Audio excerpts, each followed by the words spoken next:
It is June, which means the NBA draft is right around the corner, and I have yet to release an NBA mock draft. Well, today that changes, as today I will be unveiling my NBA mock draft 1.0 for the year 2022. So let's get started. The Orlando Magic, they won the NBA draft lottery back in May, which means they possess the number one pick in the NBA draft. And based off of their personal history, with them drafting Shaq and Dwight Howard with the first overall pick, signs would point to them drafting Chet Holmgren. But we know it's going to be either him or Jabari Smith, as those are the two best prospects in this draft class. But I think despite the history that the Magic have, I think they're going to go with Jabari Smith out of Auburn, as I believe he's the more polished scorer among the two of them. I think he is the better all-around player than Holmgren, as there's been talks about Holmgren being a risky selection by whoever takes him in that top three. But I don't think the Magic, I don't think they can really afford to take that risk compared to who picks number two in the Oklahoma City Thunder. As the Thunder, they have a ample amount of draft capita that they can take this risk, as the idea for the Thunder is to build around SGA. And they already took Josh Giddey last year in the first round, who I think could have won Rookie of the Year, or had potential to if his season didn't come to an abrupt end early on in the year. But I think they take Holmgren.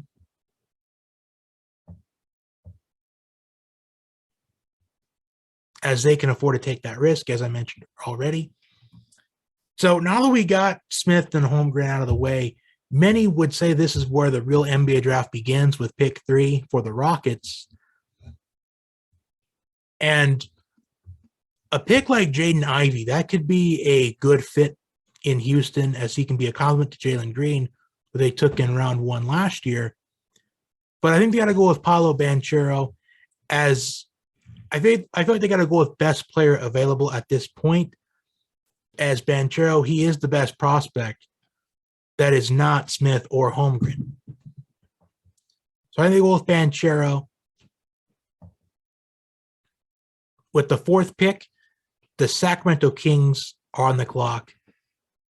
And I think they're going to go with Jaden Ivey, as I think this could be a good fit for Sacramento. This can be a 1-2 punch between Fox and Ivey.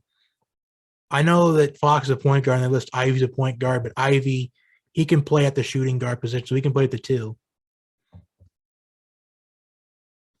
With the 5th pick, the Pistons on the clock. I think they go with Shaedon Sharpe, the shooting guard out of Kentucky, who didn't play at all last season for the Wildcats, but he is a polished scorer, as this can be a nice compliment to Cade Cunningham's a nice 1-2 punch. Pick number 6, the Pacers are on the clock, and it is rare that we see the Pacers in the lottery, as they did not have a good season last year. It was a season that was just decimated with injuries all over the board. I think everyone on the Pacers was injured at some point. I think they go with Keegan Murray, as this is a potential successor to Domantas Sabonis. But if we do see something about if the Pacers trade Malcolm Brogdon, maybe we can see this being Dyson Daniels out of the G League Ignite, maybe even Ty Washington. But I think Keegan Murray, this is the successor to Domantas Sabonis. With the 7th pick, the Portland Trailblazers, they select Benedict Mathurin out of Arizona. Ironically, I think I compare Mathurin to CJ McCollum a little bit. At least watching his highlights this year, I think he's a CJ McCollum type player. Pick 8, the New Orleans Pelicans are on the clock, and I think they go with Ty Washington Jr. out of Kentucky.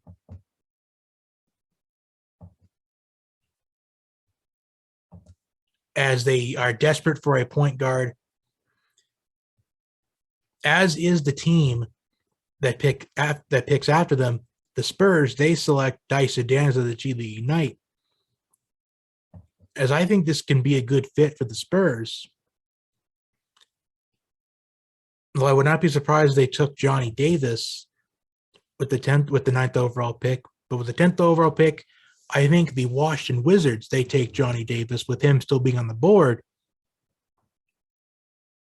Even though a shooting guard isn't needed, but something tells me that Bradley Beal is not going to re-sign with the Wizards, as he is a free agent.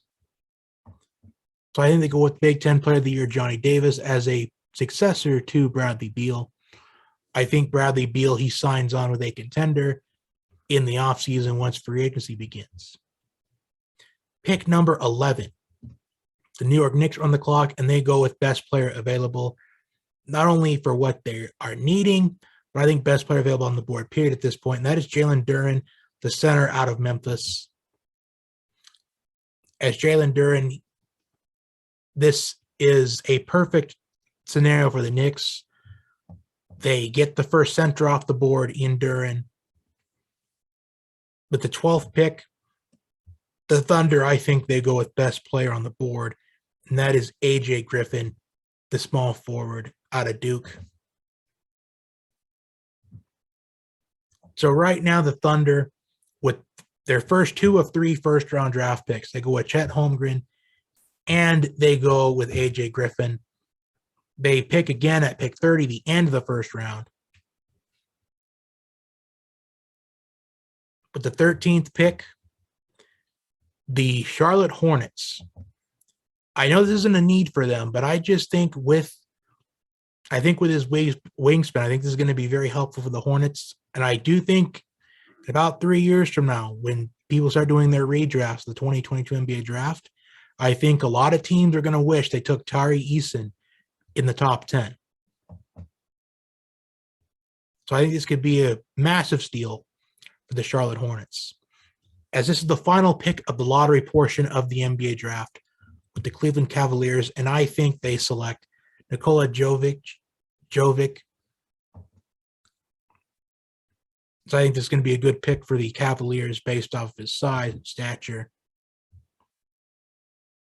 Plus, there's always at least one prospect that gets taken in the lottery that we don't necessarily expect. And I think this year that could potentially be Nikola Jovic. So next portion of the NBA draft, as this is the first couple picks, they are the prospects that just missed out on the lottery. Pick 15, the Charlotte Hornets, they select Mark Williams, the center out of Duke, as this is their biggest need. They are desperate for a center. They go with Mark Williams. As do the Atlanta Hawks. They go with the center as well, as that is their most desperate need. Although maybe if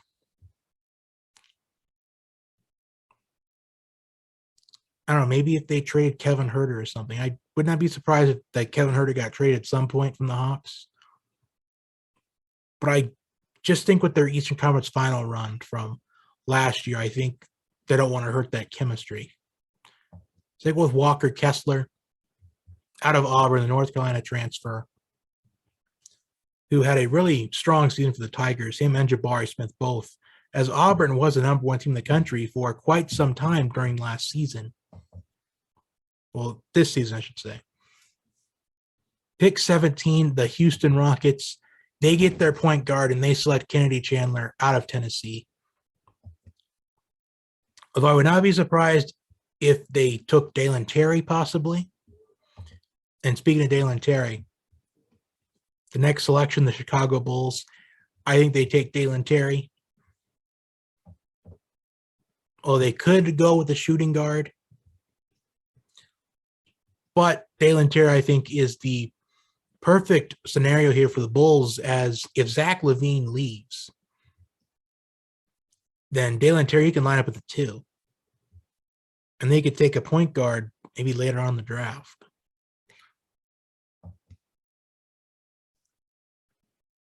unless the Bulls don't have another pick, which I forgot to look if they did in the second round. But they can make moves in free agency, maybe, as they did make moves in free agency last year by acquiring Lonzo Ball, and they got DeMar DeRozan. Pick number 19. The Timberwolves are on the clock, and they go with what they need most, and that is a power forward. And they go with Jeremy Sochan out of Baylor. I think this can be a nice compliment. He can line up at the 4 with Karl-Anthony Towns, who lines up at the 5. Pick number 20.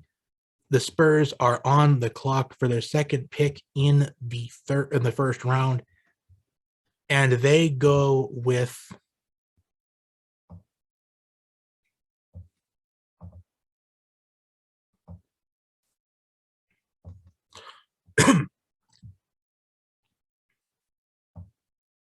Marjon Beauchamp out of the G League Ignite. So they already won the G League Ignite with pick 9 by taking Dyson Daniels. And now they take Marlon Beauchamp, as sometimes it doesn't hurt to go with 2 players from the same team, as they already do have developed chemistry. You don't need to do like team bonding with those 2, as they already have some chemistry. They know each other quite well, trust each other. And I know it's a different sport, but look at the Cincinnati Bengals for an example. They took Jamar Chase with the 5th overall pick in the 2021 NFL draft, as to get that trusted chemistry with Joe Burrow and Jamar Chase. And the next thing you know, the Bengals are in the Super Bowl, and they probably would have won it if 1 or 2 things went differently in that game. Pick number 21. The Nuggets are on the clock, and they go with Ousmane Dieng from the New Zealand Breakers. As the Nuggets, they simply go with the best player that is available at this point.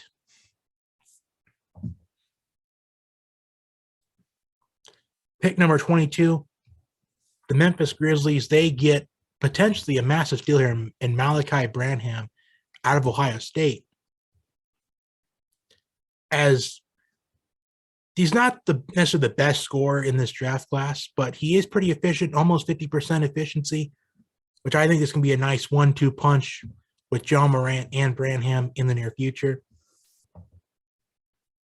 As the Grizzlies, they might just be about maybe 1 or 2 players away from making a serious run to the NBA Finals. Pick number 23. Now, this is the rights to this pick from the James Harden trade. So the 76ers are on the clock, and they go with Jalen Williams, a shooting guard out of Santa Clara, which potentially this could be a steal at the end of the day, because Jalen Williams, he's been climbing the charts on mock draft boards. I would not be surprised if we saw on draft night Jalen Williams gets drafted in the lottery.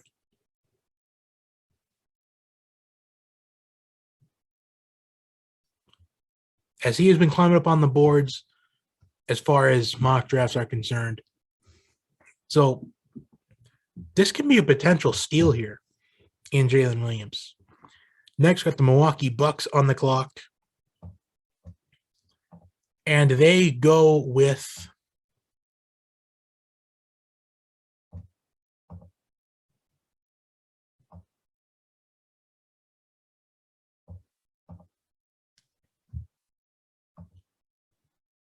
I got to search this probably.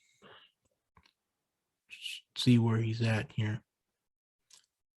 These rankings, they don't really mean much.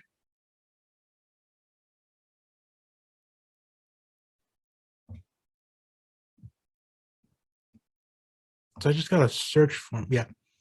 Musa Diabate out of Michigan.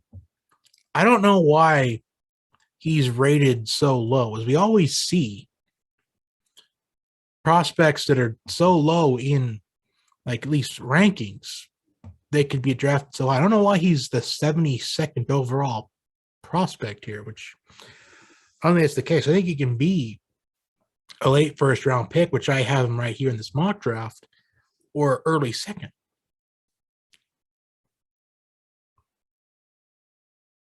The San Antonio Spurs are on the clock again with another first round pick, and they go with E.J. Liddell out of Ohio State.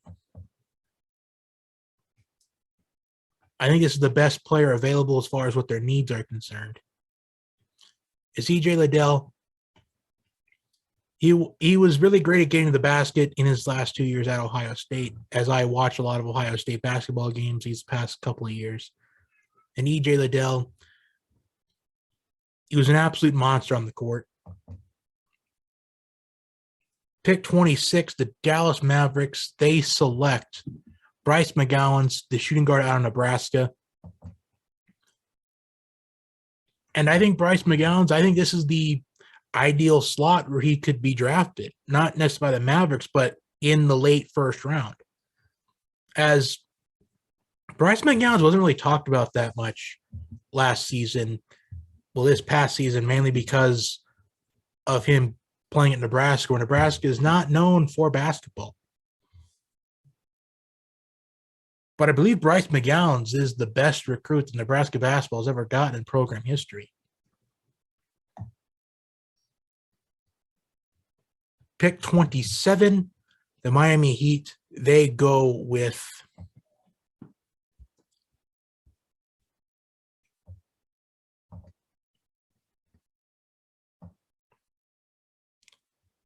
I have him going with Gene Montero from the Overtime Elite. Again, I don't know why he's being rated so low. I think this could be like a potential successor to Kyle Lowry, as Kyle Lowry is getting up there in age.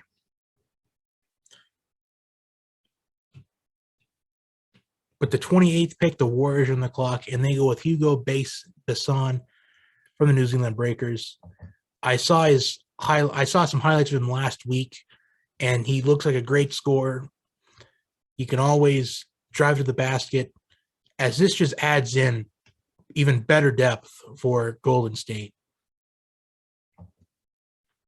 As we've seen recently, Golden State, they are one of, if not the best, at scouting NBA talent. That prospects can reach a full potential. We've already seen that with Jordan Poole. Andrew Wiggins, he looks like he's playing the best he's played in his career with the Golden State Warriors.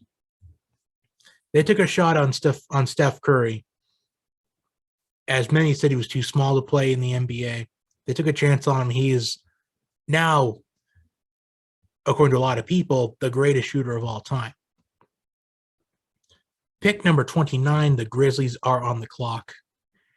And they go with, I think, the best player available, and that is Ochai Agbaji out of Kansas. As just watching his highlight film from the Final Four and the championship game, he's a great perimeter shooter, shoots well behind the arc. As this is a copycat league. Everybody's trying to be the next Golden State. We've seen the Atlanta Hawks do it by taking Trae Young and Kevin Huerter, and now they're taking Ochai Agbaji. As I had him in the mock earlier, taking Malachi Branham, an underrated prospect, as a 2 and a 1-2 punch with John Morant. Final pick in the first round, the Oklahoma City Thunder have their third first round pick, and they add in some depth in their shooting guard position.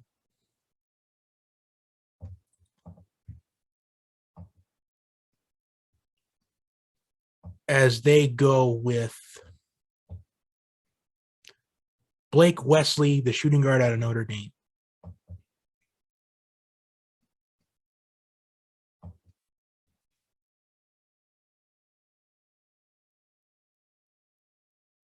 So that will do it for my NBA Mock Draft 1.0.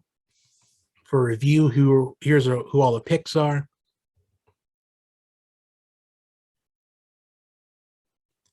So like, share, comment, and subscribe, and I will talk to you next time.